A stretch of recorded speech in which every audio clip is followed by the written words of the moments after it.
Dr. Asad Chaudhary. I'm also director of this program and extremely delighted to have you here. And we are back again in 2021. And inshallah, we'll be carrying on our hepatitis echo. मैं थोड़ा सा explain कर दूं. मैं बहुत सारे नए नाम देख रहा हूं, which is very heartening for us.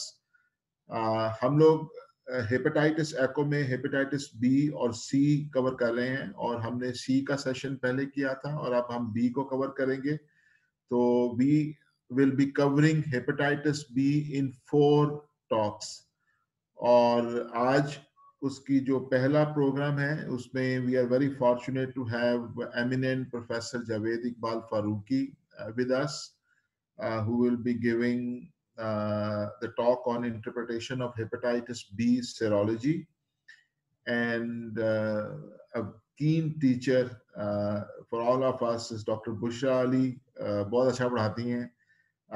She will be talking on pre-treatment, post-treatment, and on-treatment assessment and investigations of hepatitis B. Hepatitis B is a complex disease जिसमें whom to treat and how to treat का हमेशा issue आता है और ये सी की निस्बत मुश्किल भी है और हमारा काम है इसको आपके लिए बहुत आसान बनाना ताकि अपनी प्रैक्टिस में you are able to take correct decisions. इसी से इन सेशंस के बाद we will not be stopping.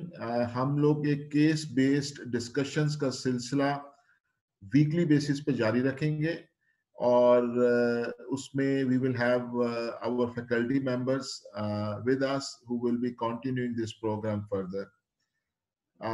Usually for echo sessions we start with introductions first, but I'm going to skip introduction क्योंकि it usually takes about 10 minutes, so मैं चाहूँगा कि हम इसको time पे ख़त्म करें. Second session will be on next Wednesday, that will be 3rd of February, and we will be having Professor Altaf Alam and Dr. Zishan from EchoSide to conduct those sessions. The agenda for today will be, we will have a quick pre-test and then there will be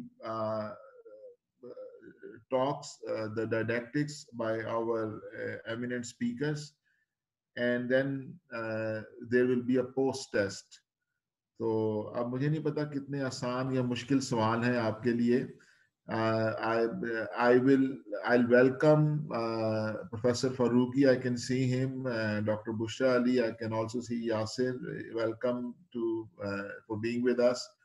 And I also I'm thankful to my team who have worked day and night with Project Echo, and I'm also thankful to Ferozans for supporting our program. So Yasir, you have some questions. Am I right?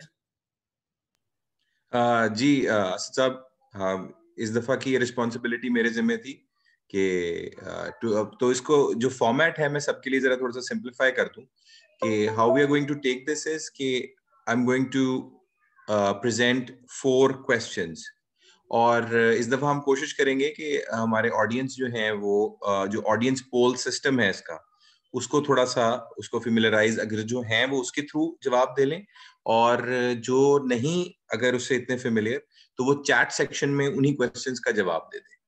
तो basically what I have tried is to keep the questions very simple और आपसे questions हम start में करेंगे और then you will listen to our presentations by the eminent speakers और then I will again give you those questions और अगर आपको ऐसा लगे कि आपकी जो पिछले जवाब से आप डिफर करना चाहते हैं तो आप उससे डिफर कर जाएं और अपना जवाब चेंज कर लें और अगर आप उनसे स्टिक करना चाहते हैं तो then again you can choose the same answer. तो लेट्स सी कि हम how we are able to change और enlighten your approach.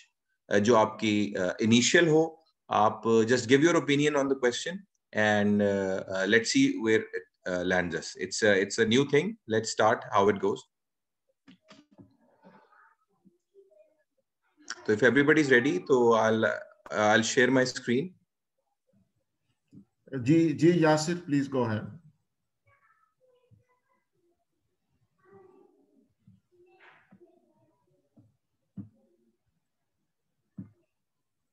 Can everybody see this? Yes, we can see your screen. It's question number 4 that we are seeing. No, we'll start from here. Okay. So we're here. So Bismillahirrahmanirrahim. We begin today's session on, this is the first of the 4 sessions that we'll talk about hepatitis B. I'm Dr. Yasir Abbas Zaidi. I'm working as Assistant Professor of Gastroenterology at National Medical University, Multan. And on behalf of Pasha Trust and Pasha Echo Pakistan, I would like to welcome all of our participants to today's session, which is session number 1. Our session will be in 2 parts, in which Professor Javed Iqbal Farooqi is going to tell you about interpretation of HBV serology. And after that, Dr. Bushra Ali is going to tell us about pre-treatment, post-treatment, and during treatment assessment and investigations of hepatitis B patients. The questions I've designed, 2 of them relate to the first part of the session and 2 of them relate to the second part of the session. So what I'm going to do is I'm going to show you the first question. So everybody, please, if I can have your attention. It's we have a 25-year-old medical student who presented to our hepatitis clinic with complaint of early fatigability. His family history is positive for chronic hepatitis B, as his father is currently under treatment for hepatitis B-related chronic liver disease. So it was decided that he should undergo certain tests, and which came back as follows. His CBC was 14. CBC in which hemoglobin was 14.5, platelets were 258,000, bilirubin was 0.9, ALT was 27, AST was 19, alkaline phosphatase was 128, serum albumin was 4.3, gamma GT was 34. His surface antigen came back positive. His anti-HCV and anti-HDV serologies were negative. Anti-HIV was also found to be negative, and an ultrasound abdomen was normal. Subsequently, his PCR was requested, which came back as positive for hepatitis B virus with a quantitation of 1,787 international units. On further investigations, his E antigen status was found to be negative, and anti-HBE was found to be positive. So, how would you like to treat this patient? So Uzair, if you can set up the audience poll for the audience. Let's see what our audience think. And as I said, वो लोग जो इस audience poll के साथ familiarized ना हो, they can write down their answers in the chat section. I'll be listening to that. I have created a single poll for all the 4 questions. Can we first have the 4 questions and then we go for the audience poll? I think people are going to forget the questions by then. So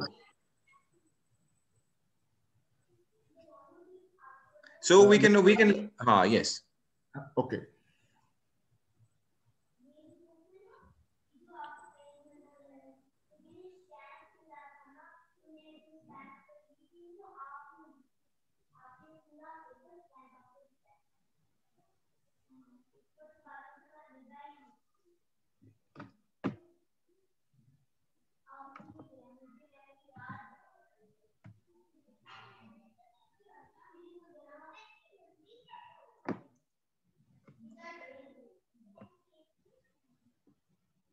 If our audience wants to see the questions. How do we vote here? Uzair, can you tell us how can we vote on the audience poll? You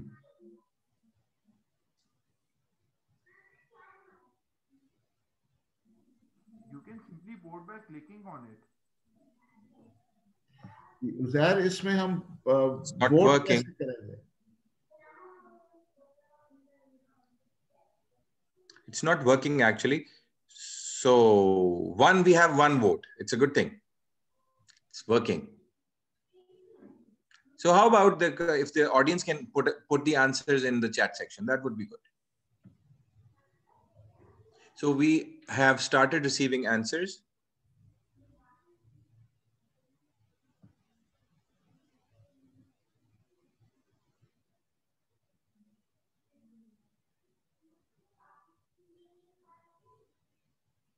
Waqas Ahmed, the question is on screen.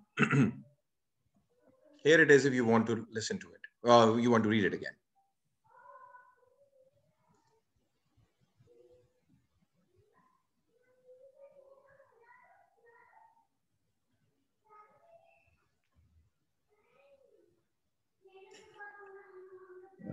I think Zishan isko we will be learning with this Yasir. We will be learning with this polling thing. Yeah. Okay. But so I think I would urge everybody to please write the answers in the chat section. Uzair, can you please take the poll away? Yeah. Either they can write in the chat section or they can write on a piece of paper in front of them, and then we will be discussing this. And we move forward to the next question, Yasir. Yes, we have started. We have the answers to some of the questions in the Dr. Aisha Akhtar. You need to answer only question number 1. If you can do it in the chat section, please. So we move on to the second question.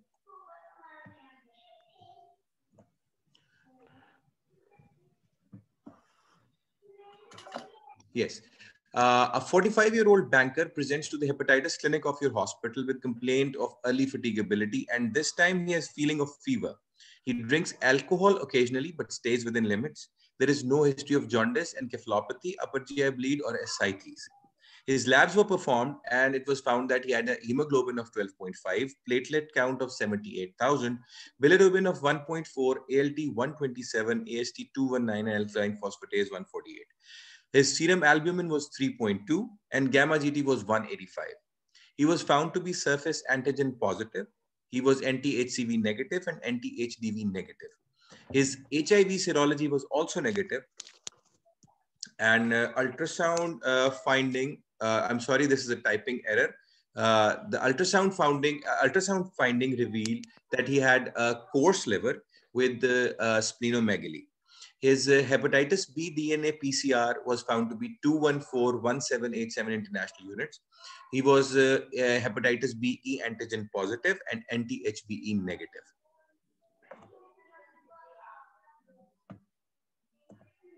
So, would you like to treat this patient?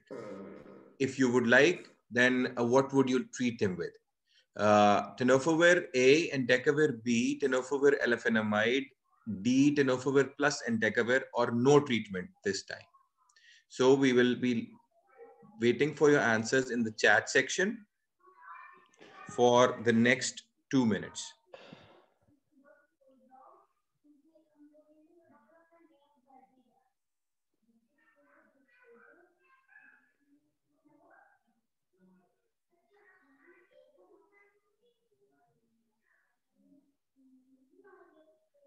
So we are getting the answers already.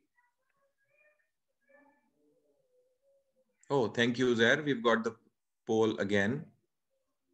Let me see if I can answer it also.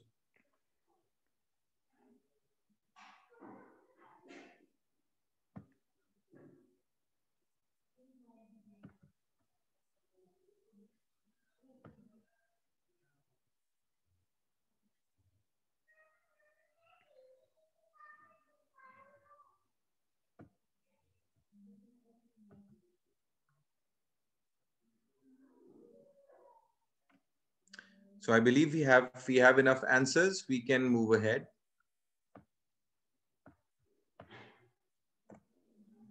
So now we have another question. A 25-year-old medical student presents to the hepatitis clinic of your hospital with complaint of early fatigability. His family history is positive for chronic hepatitis B, as his father is currently under treatment for chronic hepatitis B-related CLD. Now, this is a very similar question to question number 1. But now if you can just take a look at his labs. His hemoglobin is 14.5, platelet count is 258, bilirubin is 0.9, ALT is 27, AST is 19, alkaline phosphatase is 128. Serum albumin is 4.3, gamma GT is 34. He's surface antigen positive, anti-HCV negative, and anti-HDV negative. He's anti-HIV negative, and ultrasound, he has a normal ultrasound abdomen. Hepatitis B DNA PCR is a 1787, and E antigen is negative. Oh, sorry. He's anti-HBE positive. It was decided that patient was not a candidate for treatment. Now, this time, how would you like to follow this patient? Option A, ALT at 3-monthly interval, DNA at 6 to 12, and non-invasive markers done every year. Option B, ALT 6-monthly, DNA 12 to 24 months, non-invasive markers 12 months, ALT 12-monthly, DNA 24 to 48 months, and non-invasive marker at 1 year. And option D, ALT 18-monthly, DNA at every 48 months, non-invasive markers every year. Or you will not follow this patient. I will be taking your answers in the chat section.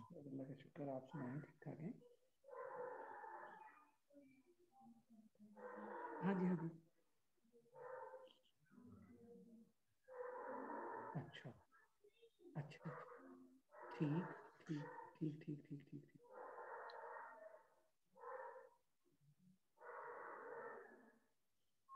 हाँ, दवाइयों से भी वैसे हो जाता है ऐसे। जी। हाँ, वो एक्टेमरा लगा होगा ना, Actemra.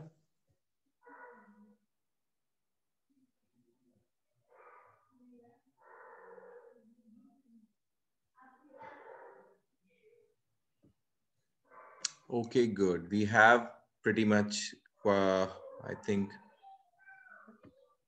we have the answers and people are still answering. So I think if we are done, we can move ahead. Yes, we should move ahead, I think. So now we have question number 4.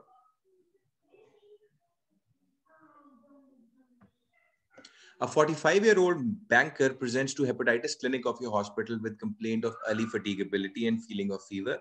He drinks alcohol occasionally, but stays within limits. No history of jaundice, encephalopathy, upper GI bleed, or ascites.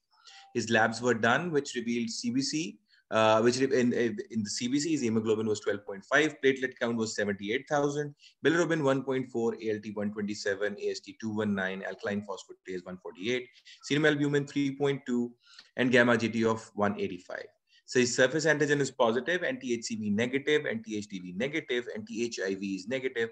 His ultrasound, as I said before, there's a typing error over here, revealed coarse liver with splenomegaly, but there was no ascites. Hepatitis B DNA PCR was found to be 2141787 international units. His E antigen status was positive and anti-HBE was negative. Now, this patient was put on treatment with tenofovir and managed to achieve viral suppression with normalization of liver enzymes. His FibroScan revealed F3, F4 fibrosis. He was worried about disease progression to HCC. What would you advise to this patient? So this pertains to screening. And how would you like to screen this patient? You would like to screen option A with alpha-fetoprotein every 6 months. You would screen with ultrasound every 6 months. And you would screen with alpha-fetoprotein and ultrasound combined every 6 months. And there is no need to screen this patient for HCC. I'll look for your answers in the chat section.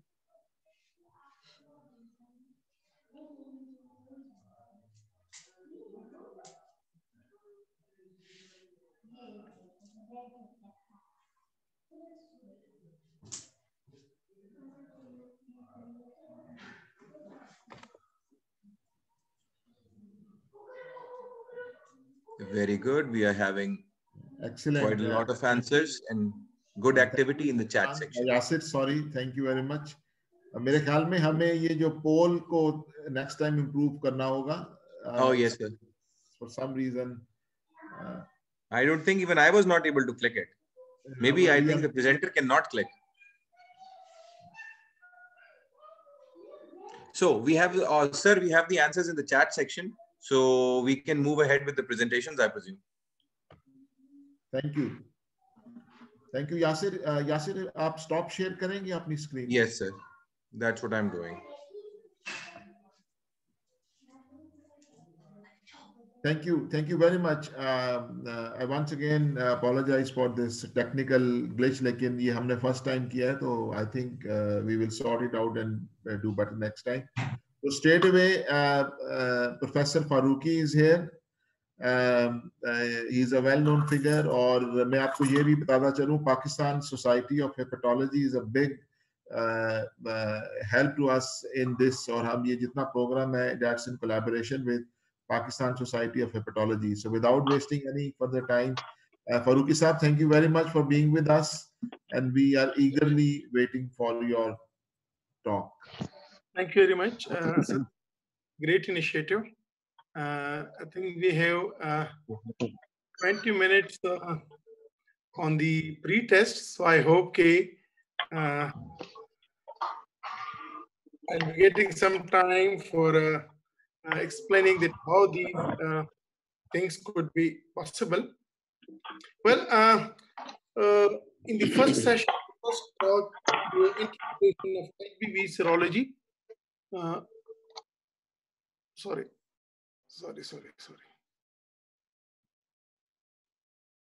Asad, is it okay? Yes, sir, it is okay. We can see. Okay. Thank you very much. Okay. Well, so जो topic मुझे दिया गया है, that's the interpretation of HBV serology. Just from our knowledge, we know कि hepatitis B इसको हम देखते हैं clinically भी, anatomically भी, pathologically भी और virologically भी. Clinically, yes, we know कि asymptomatic से लेकर cirrhosis और HCC कोई भी spectrum हमारे सामने आ सकता है. और we all know कि anatomically it's a gradually worsening status of the liver from normal to fibrotic to cirrhotic. और अगर हम pathologically देखें तो basically the chronic hepatitis B is the alternating non-inflammatory and inflammatory phases, and these last for lifelong of the patient.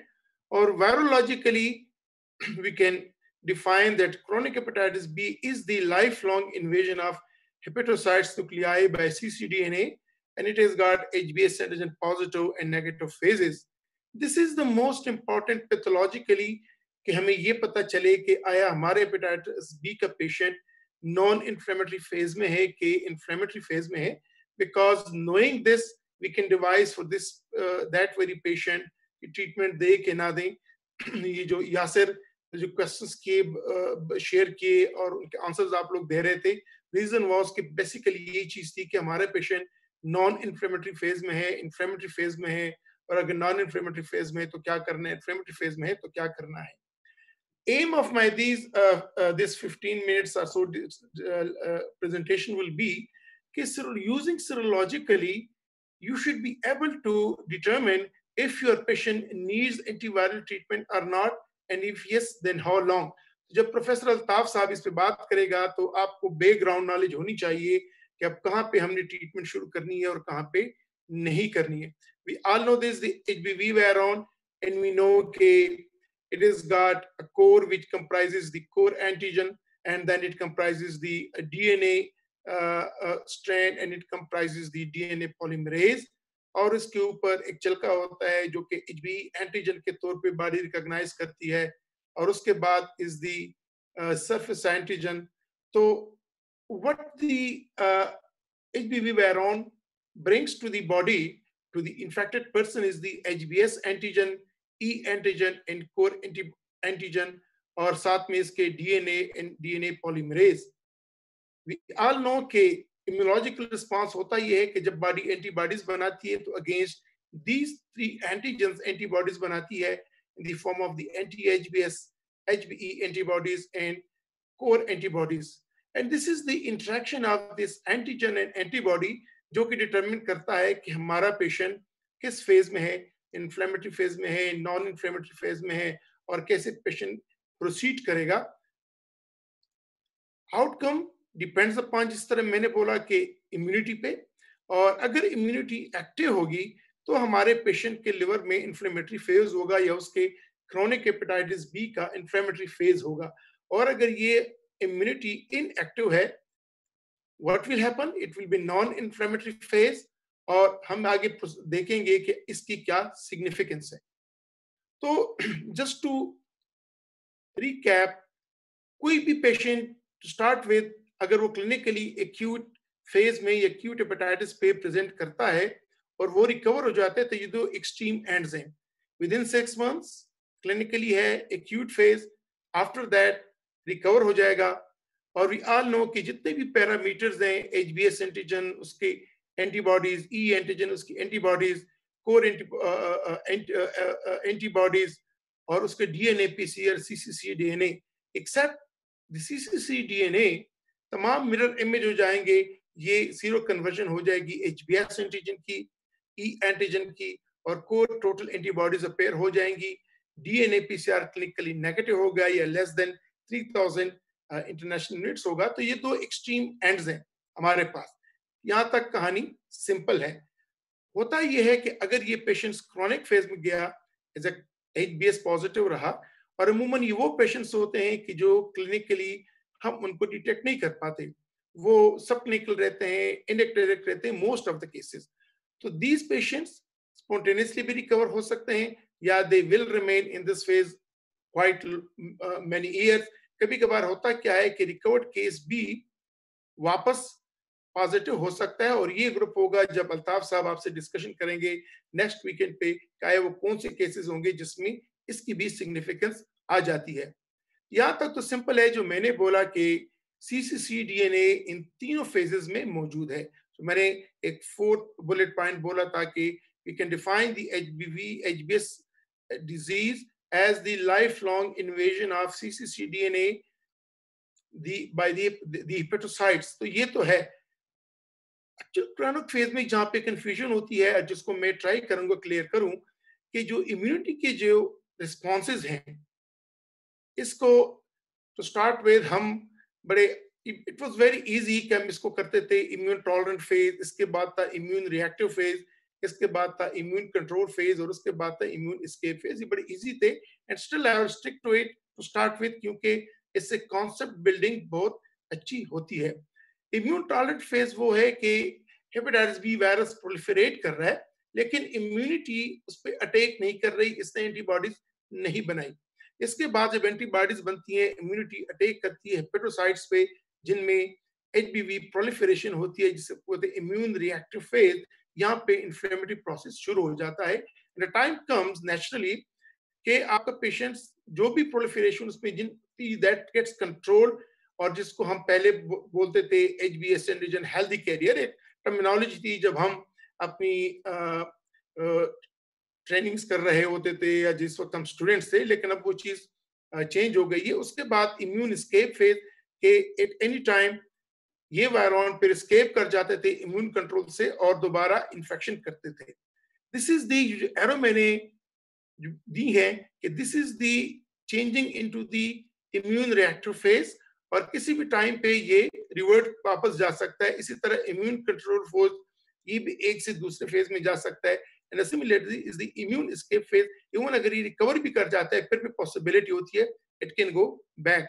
तो to make the long story short, immune tolerant phase or immune control phase में immunity is the inactive, there is no significant liver damage, so there is no acute liver failure, and chronic infection में chronic infection रहता है, लेकिन cirrhosis की तरफ बात नहीं जाती। उसी तरह HCC के complications is a very rare, the reason के यहाँ पे inflammatory phase ही नहीं है, लेकिन इसके अगेंस्ट जहां पे इम्यूनिटी एक्टिव रहती है, this is the there is a significant liver damage, this results may result in acute liver failure, and this is the two phases जहां पे आपका क्रोनिक हेपेटाइटिस लेके सिरोसिस बनेगा और उसके बाद एचसीसी हो सकती है। सिरोसिस क्यों बनेगा? We all know that chronic inflammatory condition is associated with deposition of the fibrosis, और जैसे ही ये फेज या ये ड्यूरेशन बढ़ती जाएगी, फाइब्रोसिस की क्वांटिटी ज्यादा होती जाएगी। जब ये F4 फाइब्रोसिस होगी, लिवर रीजनरेट करता है, तो F4 fibrosis plus regenerate nodules is mathematically equal to cirrhosis. तो अगर हमने सिरोसिस से पेशेंट को बचाना होता है, व्हाट वी डू कि हम इसको इस फेज में इससे जल्दी इस पे कन्वर्ट करें, यहां से इधर कन्वर्ट करें ताकि ये इन्फ्लेमेटरी फेज चला जाए. Well, so if the patient is in immune tolerant phase or immune control phase, we don't treat. But if the patient is in these two phases, we do treat. तो ये पूरी तमहीद बांधने का मकसद यही था कि chronic phase में we can get the variable profile, HBs antigen positivity and anti-HBs antigen कैसे वो करता है, E antigen और E antibodies का क्या रिलेशनशिप है, core antibodies तो होगी पॉजिटिव. इनको देखते हुए हम ये डिसाइड करते हैं कि अब हमारा पेशेंट किस फेज में है. आया ये इम्यून टॉलरेंट या इम्यून कंट्रोल फेज में जहां पे हमने कोई ट्रीटमेंट नहीं देनी, या ये इम्यून रिएक्टिव या इम्यून एस्केप फेज में है जहां पे हमने इस पेशेंट को ट्रीट करना है. अब देखते हैं कि सीरोलॉजिकल पैटर्न्स क्या हैं. These are the serological patterns जो कि हम चेक करते हैं. HBs antigen, anti-HBs with E antigen and antibodies to this antigen, then core antibodies total and M, और इसके बाद DNA and ALT. ये serology में नहीं आ रही, लेकिन these are the tests जब आप डिसाइड करते हैं कि मेरा पेशेंट किस फेज में है. जिस तरह कि मैंने बोला कि acute phase में naturally we all know it's simple. HBs is there, E antigen is there, core or M antigen and even T antigen, the total may be positive, DNA is positive, LT is very very raised. लेकिन जब हम आते हैं past infection or recovered case में, तो यहाँ पे सब कुछ उलट हो जाता है. HBs antigen gone, antibodies comes, E antigen goes, E antibodies comes, total antibodies are there, IgM antibodies goes, DNA PCR is either negative or less than 3000 and LT is normal. यहाँ तक तो बात सिंपल है. बात बनती है यहाँ पे कि क्रोनिक फेज में आप कैसे किसी पेशेंट को किस फेज में आप डालेंगे और आप डिसाइड करेंगे कि आया इसको ट्रीटमेंट चाहिए कि नहीं चाहिए. और ये 4 फेजेस जो मैंने कहा कि these are very important, easy to understand is irrespective कि आपका पेशेंट इम्यून टॉलरेंट फेज में है, इम्यून रिएक्टिव फेज में है, कंट्रोल फेज में और एस्केप फेज में है, HBs एंटीजन ने पॉजिटिव होना है थ्रू आउट और HBs एंटीबॉडीज ने नेगेटिव होना है थ्रू आउट. It's simple. दूसरा कॉन्सेप्ट ये है कि जो कोर एंटीबॉडीज हैं तो थ्रू आउट इन चारों फेजेस में टोटल एंटीबॉडीज ने पॉजिटिव होना है और M core antibodies these will be negative. So ये तो सिंपल है. तो पहले तो ये अंडरस्टैंड करें कि इस पे कंफ्यूज ना हो जाए कि आपका HBs एंटीजन नेगेटिव और आप कह रहे हैं कि मेरा पेशेंट क्रोनिक हेपेटाइटिस बी में है. बात आती है यहाँ पे पहले 2 फेजेस में याद रखिएगा कि इम्यून टॉलरेंट फेज और इम्यून रिएक्टिव फेज में आपका E एंटीजन पॉजिटिव होता है और E एंटीबॉडीज नेगेटिव होती है. अभी सीरो कन्वर्जन नहीं होती है. लास्ट 2 फेजेस में 3rd and 4th में रिवर्ट हो गया, E antigen goes and E antibodies comes. तो एक तो ये अब सिंपल हो रहा है कि 2 फेजेस हो गए, E antigen positive phase and E antigen negative phase. E antigen positive phase means either my patient is in immune tolerant phase or immune reactive phase. और E एंटीजन नेगेटिव का मतलब है कि या तो वो इम्यून कंट्रोल फेज में है या इम्यून एस्केप फेज में है कि जहां पे पहले इम्यून कंट्रोल में था और फिर वायरस ने एस्केप किया है और दोबारा एक्टिव हो गया. कैसे पता चलेगा? अगर आपका E एंटीजन पॉजिटिव पेशेंट है और इसकी ALT नॉर्मल है, बाय एंड लार्ज ये पेशेंट इम्यून टॉलरेंट फेज में है, उधर है. और इसी तरह अगर E एंटीजन नेगेटिव है, HBs तो पॉजिटिव होना है, क्यों? क्रोनिक हेपेटाइटिस बी की बात बोल रहे हैं.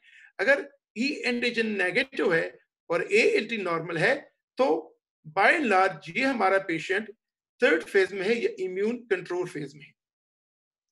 अब अगर मेरे पेशेंट्स की ALT ज्यादा है तो E एंटीजन पॉजिटिव का patient with raised ALT means immune reactive phase और E एंटीजन नेगेटिव में रेज्ड ALT मींस हमने बाकी काजेस एक्सक्लूड कर लिए तो हम समझ रहे हैं कि ये HBs की वजह से ALT का मसला आ रहा है. तो if the ALT is raised, my patient is in stage 4 and that is the immune escape phase. यहाँ तक तो simple. Coming to PCR will be positive in all 4 phases. At times immune control phase में negative हो सकता है, लेकिन उसमें positive भी एक्सक्लूड नहीं करेगा इम्यून कंट्रोल फेज को। बात यहां से शुरू हुई है। अगर इम्यून कंट्रोल फेज में, जो कि थर्ड फेज में, इसमें या तो पीसीआर नेगेटिव होगा या जो हम चेक करेंगे load, it will be less than 2000 international units by and large. Medicine में कभी भी 2 + 2 4 नहीं होते, it may come 3, it may be is equal to 5। तो मैं बाय एंड लार्ज मेजॉरिटी की बात बोल रहा हूं। इसी तरह नेक्स्ट जो लेवल होता है more than 2000, that is the immune escape phase. जिसके बाद जो आता है तो that is the immune tolerant phase, जिसमें सबसे ज्यादा सबसे हाई वायरल लोड होगा, क्योंकि अनइंटरप्टेड वायरस प्रोलिफरेट कर रहा है, इम्यूनिटी उस पर अटैक नहीं कर रही है, उसको मौका मिल रहा है और वो प्रोलिफरेट करेगा। लेकिन जब इम्यून रिएक्टिव फेज में जाएगा, एटी ज्यादा हो जाएगी, इम्यूनिटी अटैक कर रही है पेटोसाइट्स पे, तब वायरल लोड नीचे होना शुरू हो जाएगा, लेकिन 2000 कॉपी से एटलीस्ट ज्यादा होगा। तो ये वो कॉन्सेप्ट है कि जब अल्ताफ साहब बोलेंगे कि जी इतना लेवल होना चाहिए तो ट्रीट करेंगे, इतना लेवल नहीं नीचे होगा तो ट्रीट नहीं करेंगे, तो ये वो बेसिक कॉन्सेप्ट है जो कि मैं आपके साथ शेयर करना चाह रहा था। वैक्सीन भी एक कंपोनेंट है। अगर पेशेंट्स को वैक्सीन हुई है तो इसमें सिवाय एंटीबॉडीज के बाकी सब कुछ नेगेटिव होगा। तो this is my last slide. Chronic hepatitis B का पेशेंट, पहले तो आपने ये डिसाइड करना है कि आए ये ई एंटीजन पॉजिटिव है या ई एंटीजन नेगेटिव है। अगर ई एंटीजन पॉजिटिव है तो इधर this is in immune tolerant phase और immune reactive phase. Simple clue थी, अगर एएलटी नॉर्मल है this is most probably immune tolerant phase, और अगर एएलटी रेज्ड है, ई एंटीजन पॉजिटिव है, this is the immune reactive phase. इसी तरह अगर ई एंटीजन नेगेटिव है और एएलटी नॉर्मल है तो अब आपका पेशेंट है इम्यून कंट्रोल फेज में। लेकिन अगर ई एंटीजन नेगेटिव में एएलटी ज्यादा है, this is the immune escape phase. Yellow colour मैंने इसलिए दिया है कि यहाँ पे फॉलोअप चाहिए, यहाँ पे वॉचिंग सी चाहिए, क्योंकि किसी भी वक्त ये पेशेंट इम्यून रिएक्टिव फेज में जाएगा। सो अगर immune tolerant phase, it's the yellow colour and you don't treat, you follow the patient.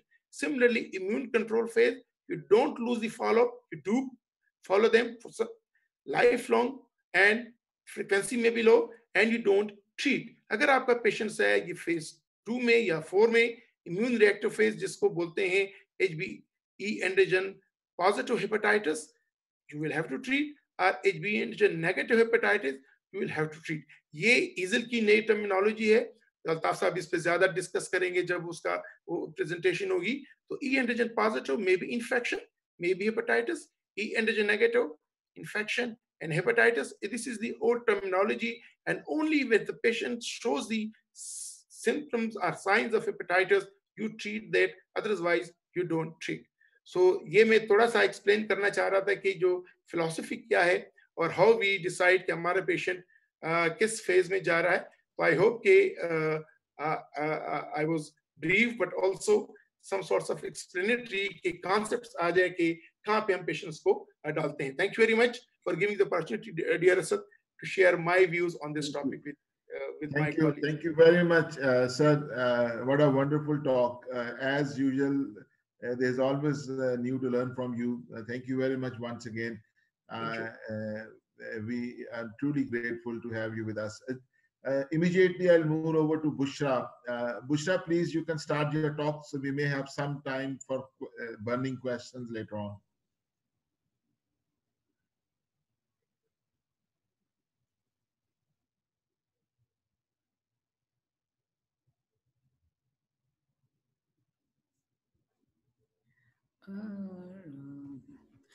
Thank you, Dr. Asad. My topic is pre-treatment, post-treatment, and during treatment assessment and investigations of chronic hepatitis B. So starting with the pre-treatment assessment, initial assessment of a hepatitis B patient should start from the history, move into the physical examination, and assessment of liver disease activity is important, severity and markers of hepatitis B infection, determination of comorbidities because they have an effect on the treatment success, and screening of all first degree relatives and spouse. ये वाला जो आखिरी part है ये अक्सर हम लोग सब भूल जाते हैं और अक्सर prescriptions जो मिलती हैं उसमें पेशेंट्स ये कहते हैं कि जी हमें तो किसी ने बताया भी नहीं, सजेस्ट भी नहीं किया हुआ. So सबसे पहले हिस्ट्री एंड फिजिकल एग्जामिनेशन के बाद assessment of liver disease activity वो क्यों करनी है, वो इसलिए इम्पोर्टेंट है because we have to identify patients for treatment and for HCC surveillance. और कैसे करते हैं? Complete blood count, liver function tests, the synthetic function tests of the liver which is albumin and INR, abdominal ultrasound. You have to know what the liver is like, the portal vein and the spleen, the presence and absence of ascites, the presence and absence of a coarse ecotexture of the liver, cirrhosis. Liver biopsy in certain patients only if required, and usually because our population is not very they do not easily agree towards going for a liver biopsy. We go for non-invasive methods of measurement of liver stiffness and serum markers of liver stiffness. Serum markers हैं जो FIB-4 score है, APRI है, लेकिन जो non-invasive methods of liver stiffness measurement दूसरे हैं वो fibroscan है, transient elastography है, shear wave elastography, etc. How do you assess the severity and markers of hepatitis B virus infection? It is important to check hepatitis B E antigen and anti-HB antibodies. This gives you the phase of hepatitis B infection. DNA by PCR needs to be quantified. You need to know what the level of the virus is in the blood. It is not only required for diagnosis, it is also required for the phase of infection, जैसे Professor Javed Farooqi ने बताया. And treatment decision, again, जैसे Professor Farooqi ने explain किया है, and monitoring also. So this is important. You need to quantify the viral DNA. Hepatitis B surface antigen quantification अब नया आ गया हुआ है टेस्ट, पहले अवेलेबल पाकिस्तान में तो नहीं था, and it has recently entered the guidelines. 2017 की EASL की guidelines में ये है. This is important in patients who have E antigen negative disease. और ये उन लोगों में भी इम्पोर्टेंट है जो कि हम कंसिडर कर रहे हो candidates for pegylated interferon therapy for 48 weeks. और मैं आपको बताती हूँ क्यों. Determination of comorbidities is important. Co-infection with hepatitis D. This is also something that we generally overlook. Hepatitis D की presence में treating hepatitis B is not going to achieve results because the question mark will remain, why is the patient not getting better? This is because hepatitis D is there and is not being treated and is being overlooked. HIV is important. हमें पता है hepatitis D, HIV and HCV and hepatitis B, they spread through the same route, similar kinds of routes. So patients can have co-infections. HIV की treatment का test इसलिए भी important है क्योंकि कुछ दवाइयाँ ऐसी हैं जैसे tenofovir, दोनों forms, and lamivudine. They are part of the highly active retroviral therapy against HIV. तो अगर patient HIV का है and candidate for treatment with heart नहीं है तो फिर lamivudine और tenofovir avoid करना है और बेहतर है कि entecavir दे दी जाए. तो इसलिए important दोनों तरह से आ जाता है. You need to know what is going on with your patient, and secondly you have to decide what the best treatment would be for the patient. Diabetes, steatosis and steatohepatitis, ये भी important है. हमारे मुल्क में वैसे भी the third most common cause of chronic liver disease is turning out to be steatosis and steatohepatitis, which is commonly found in diabetics. हम patient को treat करें hepatitis B के लिए और ALT persistently raised है या फिर ALT persistently raised है और हम कहें कि अच्छा ठीक है, this patient appears to have chronic hepatitis B and fulfills criteria for treatment, और असल में underlying steatohepatitis हो, तो इसलिए इस चीज को overlook नहीं करना है. This needs to be paid attention to. So diabetes must be ruled out and we have to check for steatosis and steatohepatitis. The shear wave elastography and the ultrasound give adequate information about these two. Alcoholic hepatitis, history पे alcohol ज़रूर पूछ लें, and autoimmune hepatitis, if no other cause of raised ALT is found, autoimmune hepatitis must be ruled out. Screening of first degree relatives and spouse. According to these EASL guidelines that I have quoted here, you have to check hepatitis B surface antigen, anti-HB core antibodies and anti-HBs titer. Because as Professor Farooqi has already told us, if hepatitis B surface antigen is positive, the patient has chronic hepatitis B. If anti-HB core antibodies are positive, this means the patient has had the infection in the past and has recovered from it in the presence of a negative surface antigen.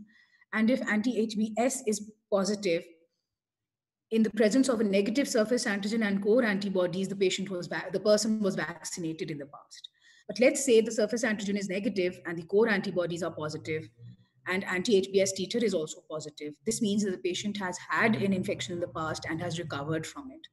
So all three of these have separate interpretations, but what needs to be understood is इन तीनों में से भी कोई positive है तो patient को vaccination की जरूरत नहीं है. अगर तीनों नेगेटिव हैं तो वैक्सीनेशन करें. But this increases the cost of the investigation. पहले ही हेपेटाइटिस बी की पेशेंट की अपनी इन्वेस्टिगेशन बहुत सारी होती हैं and they quite cost good amount.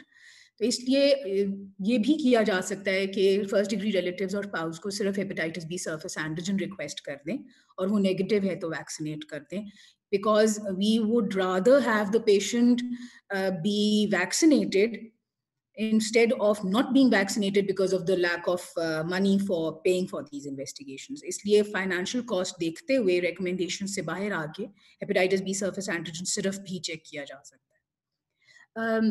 ये सब टेस्ट करवाने का मकसद ये है कि हमें ये पता हो, जैसे डॉक्टर फारूकी ने भी ये क्लियरली दिखाया था कि कौन सी ग्रुप में कौन से फेज में पेशेंट फॉल कर रहा है और वो कैंडिडेट फॉर ट्रीटमेंट है कि नहीं.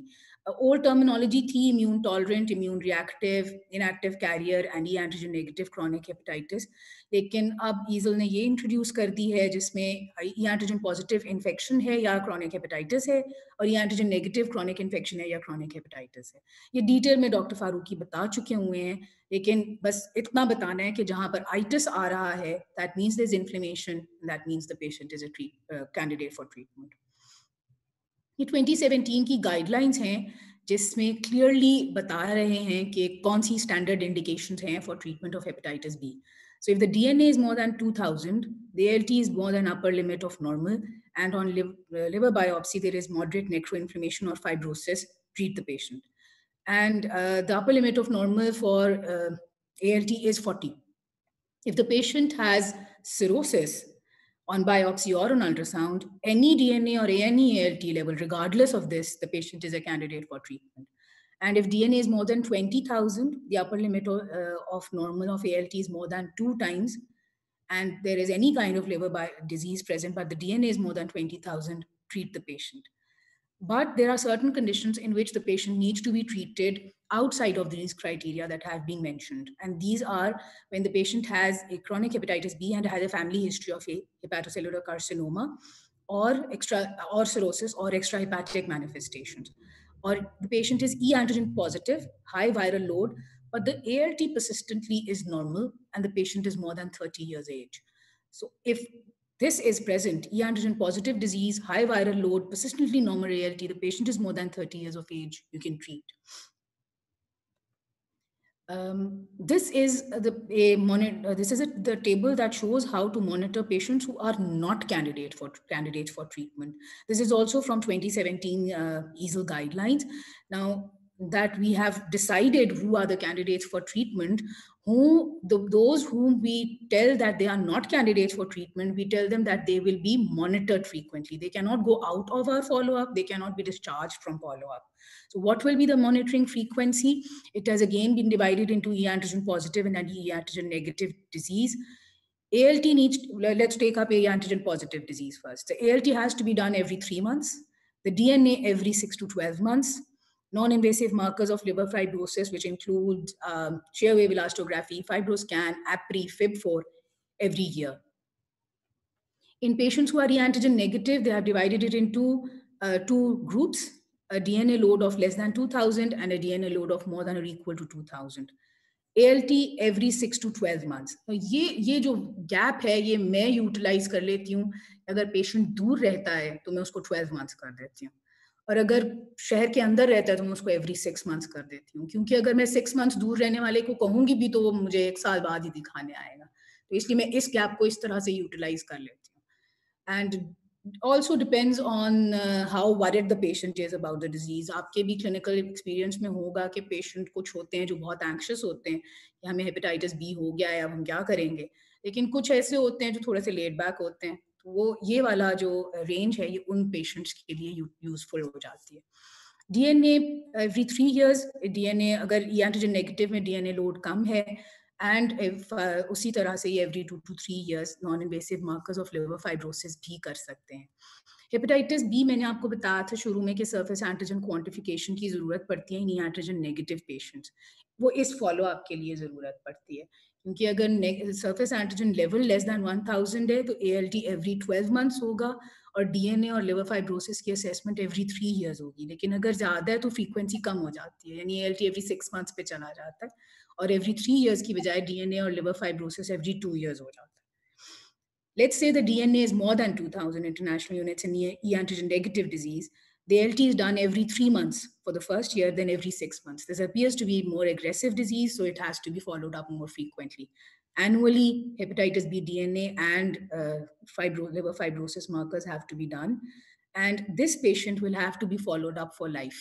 Let's say the patient never requires treatment, but still it does not mean that the patient can be discharged. The patient will have to be followed up for life. ये एक case scenario है, just to exercise your brains. There's a 27-year-old man with hepatitis B E antigen positive chronic hepatitis B and has these characteristics. The ALT is 1.2 times upper limit of normal.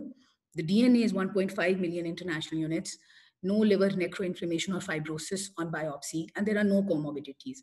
So the questions would be, what is the DNA and the surface antigen, the E antigen status and the surface antigen status? So the patient is E antigen positive. The hepatitis B surface antigen status is more than 2000, and HBV DNA is also more than 2000. The ALT is elevated, but it is less than 2 times, and there is minimal necroinflammation of the liver. The age is less than 30. There is no pre-existing bone or renal disease. There are no special comorbidities, no bone or renal disease. So this patient is not falling in the criteria for treatment. The DNA viral load is more than 2000, but the ALT is not is less than 2 times upper limit of normal. So you monitor this patient every 3 to 6 months, ALT at every 3 months, DNA at 6 to 12 months, and non-invasive assessment of liver fibrosis. Now, if this thing had got reversed and the ALT had been more than 2 times upper limit of normal, or we had found necroinflammation in the liver, or the ALT had been persistently elevated and the patient had been, instead of being 27 years old, had been 50 years old, then we would have treated this patient. So this is why the criteria come into play. What is the level of activity of the virus? What is the amount of necroinflammation or liver disease? And what is the age and comorbidities? Now, monitoring during and after treatment.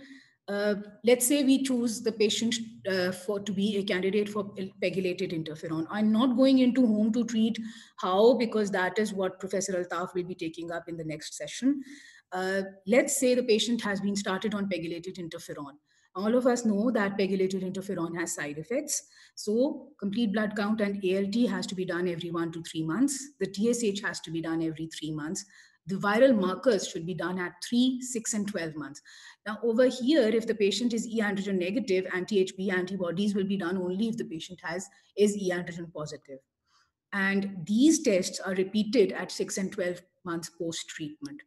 Now, if we remember the endpoint, one of the endpoints of treatment is hepatitis B surface antigen loss. So if surface antigen is lost, you check anti-HBs, and that is the ideal endpoint of successful treatment of hepatitis B. But at the same time, because interferon can trigger other problems, autoimmune, ischemic, neuropsychiatric, and infectious complications need to be looked for, which includes influenza-like symptoms, fatigue, mood disturbances, cytopenias, and autoimmune disorders in adults. So we have to be on the lookout on every follow-up. There are certain definitions that are required while the patient is being monitored. All of us need to know, because if we are treating hepatitis B, we should know when there is a response and when there is not. So a virological response is when the DNA quantitative at the end of 6 months and at the end of 48 weeks of therapy is less than 2000. And a sustained of therapy virological response is when it is less than 2000, 12 months after treatment. Seroconversion will be when E antigen positive patients gets converted into anti-HBe positivity, and hepatitis B surface antigen is lost and anti-HBs antibodies turn up. Biochemical response is normalization of ALT, which needs to be checked every 3 months while on treatment, and then 1 year off treatment, every 3 months. And the histological responses, there are 2 scores. There is hepatitis activity score and there is Ishak score, in which if the 2 points fall of necroinflammation without a worsening of fibrosis, that is histological response. Knowing these definitions is important, because this will guide us as to when we need to stop treatment if the patient is not responding to our treatment. Now comes the monitoring and of patients who have been decided for nucleotide analogs. Liver function tests every 3 to 4 months during the first year, every 6 months thereafter.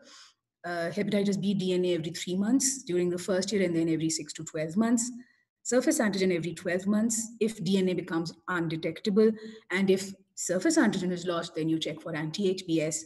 If at all we get to stop the nucleotide analogs, ALT, HBV DNA, seroconversion. Seroconversion means that the surface antigen loss will revert. That is, the surface antigen will become positive and anti-HBs will be lost. In E antigen positive patients, the E antigen antibody will be lost and E antigen will become positive. This is called seroreversion, and we have to check for seroreversion in these cases. Decompensation also needs to be checked every 3 months for the first year. Now, we have to monitor the side effects of nucleoside analogs. Tenofovir in particular is nephrotoxic, tenofovir disoproxyl fumarate. And it also causes phosphaturia, leading to hypophosphatemia which can be symptomatic. So we have to determine the renal risk. The renal risk is when the eGFR is less than 30, the patient has acute glomerulonephritis, the patient might be on a nephrotoxic drug, has undergone a solid organ transplantation. So in these patients, creatinine needs to be done every 3 months for the first year and every 6 months thereafter. Before starting the patient on treatment, serum phosphate and urine for glucose and protein must be assessed, and checking the baseline bone mineral density is required if tenofovir disoproxyl fumarate is being considered. The advantage of tenofovir alafenamide is that it does not have the side effects of osteoporosis and of nephrotoxicity, but it can cause, it is still required to be monitored because it can still lead to Fanconi syndrome. Now, what are the definitions as we went through for pegylated interferon? Nucleotide analogs also have their definitions of virological responses. Virological response during NA therapy. Undetectable DNA by a sensitive assay that determines less than 10 international units of DNA of hepatitis B. Primary non-responses then when there is less than 1 log reduction at 3 months. Partial virological responses when there is more than 1 log reduction, but it is still detectable at 12 months. Virological breakthrough is when the DNA had fallen initially, it had come down from the low value while on NAs, but has now increased. So this will be a viral breakthrough. The DNA had gone down while on treatment, the level had gone down, but has now increased by more than 1 log. That is virological breakthrough. Biochemical breakthrough is when there is a rise in ALT. And this often precedes virological breakthrough. So we have to be on the lookout. As I said, ALT needs to be checked every 3 months. And sustained off-therapy virological response is when you quantify the hepatitis B DNA at 12 months off treatment and it is less than 2,000. It is important to assess patients for surveillance for hepatocellular carcinoma. All surface antigen positive patients with cirrhosis should be screened with an ultrasound examination with or without alpha-fetoprotein every 6 months. Now, why do I say with or without alpha-fetoprotein? This is from the ASLD guidelines by Nora Turlt. Over there and in the APASL guidelines, there is a lot of stress upon the ultrasound being done by an experienced sonologist. So if the ultrasound is being done by an experienced sonologist, then you can do away with AFP. But in Pakistan, it is better to follow both ultrasound examination with AFP every 6 months is a better approach in case you do not want to miss out even a single HCC. Now, in patients who, as I said earlier, in patients who have surface antigen positive adults and those who have, they will be at high risk for HCC without cirrhosis. These are the ones who will still have a high risk without cirrhosis. Asian or Black men over 40 years, Asian women of over 50 years, a first degree relative of with a history of primary of hepatocellular carcinoma, and persons with HDV. These three categories of patients need to undergo surveillance for HCC even in the absence of cirrhosis. And as I mentioned earlier, patients who have a first degree family member with a history of hepatocellular carcinoma fall under the category of candidates of treatment in any case outside the conventional criteria. This is my last slide. Thank you. I'll stop share. It's over to you, Dr. Asad, if there are any questions. Thank you very much, Bushra. Exact 11 baje aapki talk khatam hui hai. Yasir, would you quickly like to go through the answers? It's about time. Please. Yes, sir. Let me just quickly summarize the answers. So if what I was going through in the chat section, most of the people had the answers correct. Let me share my screen.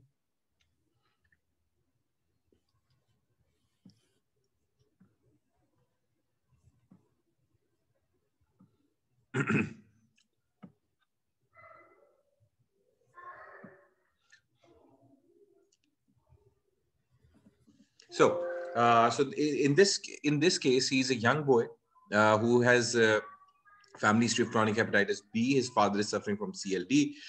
Here, the points that we see that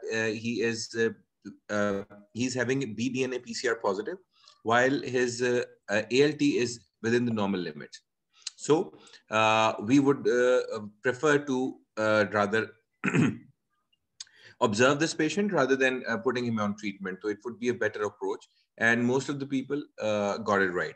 This particular questions. I saw a few responses where patients were choosing tenofovir for that, but in a young patient with normal ALT and that much levels of PCR, the treatment is not recommended at the moment.